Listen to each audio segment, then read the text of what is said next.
ओम उमा महेश्वराय नमः। जय शिव शंभु, हर हर महादेव। प्रिय श्रोताओं, आप सभी को प्रदोष व्रत की हार्दिक शुभकामनाएं। आज फागुन मास के शुक्ल पक्ष के प्रदोष व्रत है और रविवार के दिन है।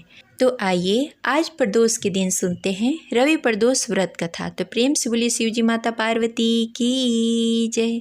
हर हर महादेव। जय शिव शंभु। सनातन धर्म में प्रदोष व्रत का विशेष महत्व होता है। प्रदोष व्रत त्रयोदशी तिथि के दिन मनाई जाती है। इस दिन भगवान भोलेनाथ और माता पार्वती की विधि विधान से पूजा की जाती है और व्रत रखा जाता है। प्रदोष व्रत में प्रदोष काल के समय में व्रत पूजन किया जाता है। प्रदोष काल वह समय होता है संध्या काल के पश्चात और रात्रि आने से पूर्व दोनों के बीच के समय को प्रदोष काल कहा जाता है। इस समय में प्रदोष व्रत की पूजा की जाती है और व्रत कथा पढ़ी जाती है तथा सुनी जाती है। प्रदोष व्रत रखने से संपूर्ण पापों का नाश हो जाता है। इस व्रत को करने से सुहागिन महिलाओं को सुहाग सदा अटल रहता है। बंदी भी कारागार से छूट जाते हैं। जो भी स्त्री और पुरुष प्रदोष का व्रत करते हैं उनकी सभी मनोकामनाएं कैलाशपति भगवान शिव पूर्ण करते हैं। सूत जी कहते हैं, त्रयोदशी का व्रत करने वाले को 100 गौ दान करने के बराबर पुण्य फल प्राप्त होता है। इस व्रत को जो भी विधि विधान से करता है उसके सभी दुख दूर हो जाते हैं। इस व्रत को करने से व्यक्ति निरोग रहता है और उसकी उम्र बढ़ती है। जीवन में सुख और समृद्धि आती है और उसके घर में सुख समृद्धि का वास होता है। प्रदोष व्रत भगवान शिव और माता पार्वती को समर्पित है। इस दिन विधि विधान से भगवान शिव की पूजा करनी चाहिए। ओम नमः शिवाय मंत्र का जाप करना चाहिए। शिव चालीसा का पाठ करना चाहिए तथा व्रत कथा पढ़नी चाहिए तथा सुननी चाहिए। इससे व्रत पूर्ण होता है। अगर आप व्रत कथा नहीं पढ़ते हैं या नहीं सुनते हैं तो आपका व्रत अधूरा माना जाता है। व्रत कथा पढ़ने तथा सुनने से आपको पूर्ण फल प्राप्त होता है। तो चलिए सुनते हैं रवि प्रदोष व्रत कथा। तो प्रेम से बोलिए जय शिव शंभु, हर हर महादेव। रविवार के दिन यह व्रत आने के कारण इसे रवि प्रदोष कहा जाता है। प्रदोष व्रत भगवान भोलेनाथ और माता पार्वती को समर्पित है। इस दिन भगवान भोलेनाथ और माता पार्वती की विशेष करके पूजा की जाती है। एक समय सर्व प्राणियों के हितार्थ परम पावन भागीरथ के तट पे ऋषि समाज द्वारा विशाल गोष्ठी का आयोजन किया गया। इस सभा में व्यास जी अपने परम शिष्य पुराण वेदा सूत जी महाराज हरि कीर्तन करते हुए पधारे। सूत जी को आते हुए देखकर शौनकादि 88,000 ऋषि मुनियों ने खड़े होकर दंडवत प्रणाम किया। महाज्ञानी सूत जी ने भक्ति भाव से ऋषियों को हृदय से लगाया तथा आशीर्वाद दिया। विद्वान ऋषिगण और सब शिष्य आसनों पर विराजमान हो गए। शौनकादि ऋषियों ने पूछा, हे पूज्यवर महामहे, कृपया करके यह बताने का कष्ट करें कि यह मंगलप्रद कष्ट निवारण यह व्रत सबसे पहले किसने किया और उसे क्या फल प्राप्त हुआ। श्री सूत जी बोले, आप सभी शिव के परम भक्त हैं। आपकी भक्ति को देखकर मैं व्रती मनुष्यों की कथा कहता हूँ। ध्यान से सुने। प्रेम से बोले ओम नमः शिवाय।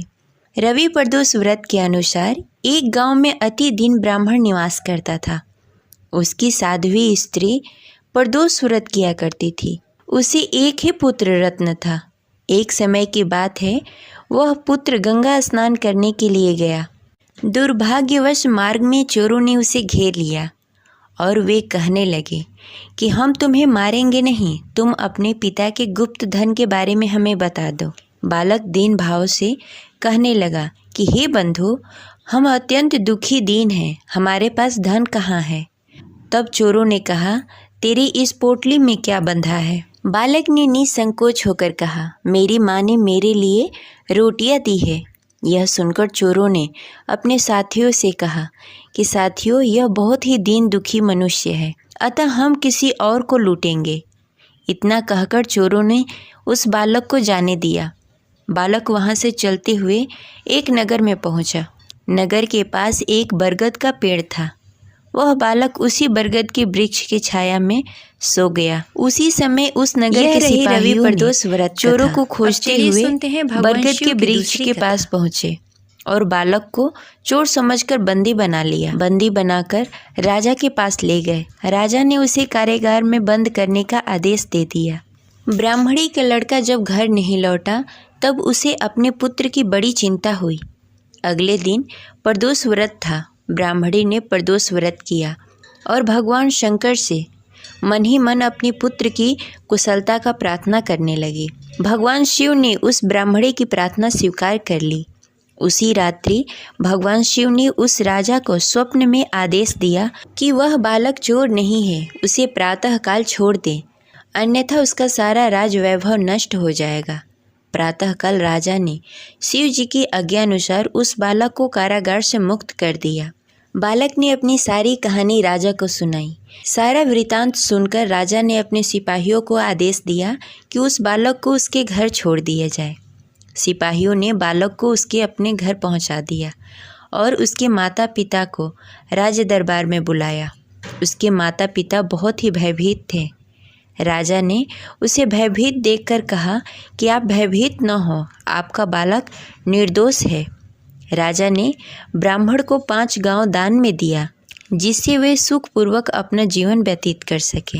भगवान शिव की कृपा से ब्राह्मण परिवार आनंद से रहने लगा। अतः जो मनुष्य रवि प्रदोष का व्रत करता है वह सुखपूर्वक और निरोग होकर अपना जीवन व्यतीत करता है। अतः उसके जीवन में खुशहाली आती है। यह रही रवि प्रदोष व्रत कथा। आशा करते हैं यह कथा आपको अच्छी लगी होगी। तो इस वीडियो को लाइक करें और ज़्यादा से ज़्यादा लोगों को शेयर करें। और अगर आप हमारे चैनल पर नए हैं तो इसे सब्सक्राइब कर लें और बेल आइकन को भी प्रेस कर लें। मिलते हैं अगले वीडियो में, तब तक के लिए हर हर महादेव।